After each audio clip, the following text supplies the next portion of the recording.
Hello student, welcome to my channel math with Ujala. आज हम बात कर रहे हैं क्लास 10 के चैप्टर 13 के एक्सरसाइज 13.2 के एक्स्ट्रा क्वेश्चन की। एक्स्ट्रा क्वेश्चन देखो, ये हेल्प बुक है और यहाँ पर बहुत सारे एक्स्ट्रा क्वेश्चन है, उसी में एक ये क्वेश्चन है। इसमें कह रहा है कि I sphere of a diameter 2x, एक स्फेयर है, उसका डायमीटर कितना दे रखा है 2x, dropped into the cylindrical vessel. एक सिलेंड्रिकल वेसल से उसके अंदर उसको डाले जा रहे हैं और जो कि क्या है, filled with the water, partly filled with the water, और जो कि पानी है उसके अंदर। The diameter of the base the level is 8x/3, यानी कि जो डायमीटर दे रखा है किसका, उस वेसल का 8x/3 है। If the sphere completely submerge, अगर बहुत सारे उसके अंदर स्पेयर हम डाल देंगे तो how much will the level water rise, कितना पानी हमारा ऊपर आएगा, यानी कि हाइट हमारी कितनी हो जाएगी। यहाँ पर क्या कहना चाह रहा है, हाइट। हम इसके डायग्राम से समझते हैं। देखो ये क्या है, स्फेयर है। ये क्या है, स्फेयर है। स्फेयर का डायमीटर कितना दे रखा है 2x। स्फेयर का डायमीटर क्या दे रखा है 2x। अब ये इसके अंदर डाले जा रहे हैं, किसके अंदर, एक सिलेंडर जैसा बना हुआ है। देखो ये वेसल जो है वो कैसा है, सिलेंडर। अब वो कह रहा है कि जब हम इसके अंदर बहुत सारे स्फेयर डाल देंगे तो कितना वाटर जो है हमारा क्या हो जाएगा, राइज हो जाएगा, यानी कि ऊपर हो जाएगा कितना पानी। तो इसका मतलब क्या है, हमें यहाँ पर हाइट निकालनी है। क्या निकालनी है, हाइट निकालनी है। अब देखो diameter of sphere is equals to में कितना दे रखा है 2x दे रखा है।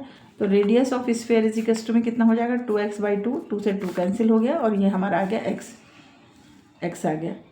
तो उसके बाद हम क्या निकालेंगे, अब हम सिलेंडर में भी हमें क्या दे रखा है, डायमीटर दे रखा है। हम उसका भी हम आर निकाल लेते हैं। अब हम सिलेंडर की बात करें, डायमीटर ऑफ सिलेंडर की जब हम बात कर रहे हैं तो हमें कितना दे रखा है, देखो 8x/3। अब हम कहेंगे radius of cylinder is equals to में 8x/3 और इंटू में 2। r/d क्या होता है, /2 होता है ना, तो हमने यहाँ पर 2 लगा लिया। 2 4 द 8, तो हमारा रेडियस कितना आ गया 4x/3। रेडियस ऑफ सिलेंडर हमारा कितना आ गया 4x/3। अब क्योंकि स्फेयर इसके अंदर ड्रॉप करे जा रहे हैं तो हम एक फार्मूला लिख लेते हैं पहले। Volume of sphere is equals to में volume of cylinder. Volume of sphere is equals to में volume of cylinder. Volume of sphere का हम फार्मूला डालेंगे तो हम लिखेंगे 4/3 πr³ इज इक्वल्स टू में πr²h। अब क्योंकि हमें क्या निकालना है, यहाँ पर हाइट निकालनी है, तो हाइट हमें गिवन नहीं है यहाँ पर। अब देखो इज इक्वल्स टू में है तो पाई से पाई कैंसिल कर दो, ठीक है। अब यहाँ पर 4/3 आर हमारा क्या निकला, स्फेयर का x निकला है, तो x इंटू में x हो गया इज इक्वल्स टू में यहाँ पर हमारा r क्या निकला है 4x/3 इंटू में 4x/3। और हमें क्या निकालना, हाइट हमें यहाँ से निकालनी है। अब देखो 4/3 ये रहा और 4/3 यहाँ पर है। देखो ऐसे चाहो तो ऐसे अलग लिख सकते हो, 4/3 इंटू में x इज इक्वल्स टू में 4/3x, ठीक है। तो 4/3x यहाँ से ये कैंसिल हो गया, ठीक है। अब हमारे पास क्या बच रहा है 4x/3 इंटू में h बच रहा है, ठीक। अब हम इसको इस साइड लेकर आ जाएंगे, इज इक्वल्स टू है तो ये रेसिप्रोकल हो जाएगा।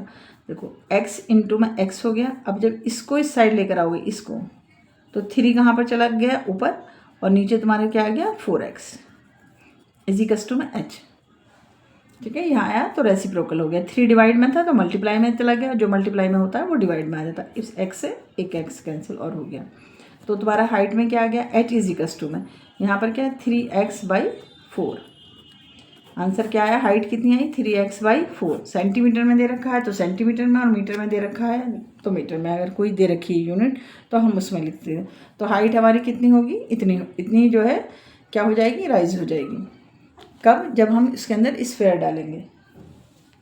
देखो बहुत थोड़ा मुश्किल लगता है ये क्वेश्चन, लेकिन बड़ा इजी सा है क्योंकि रेडियस पहले डायमीटर दे रखा है, उसमें हमने रेडियस निकाल लिया, ऐसे ही हमने सिलेंडर का निकाल लिया। अब हमें मालूम है वाटर रेज होने का मतलब सब मिला दिए हैं तो पानी कहाँ तक जाएगा, यानी कि हाइट पानी की कहाँ तक जाएगी।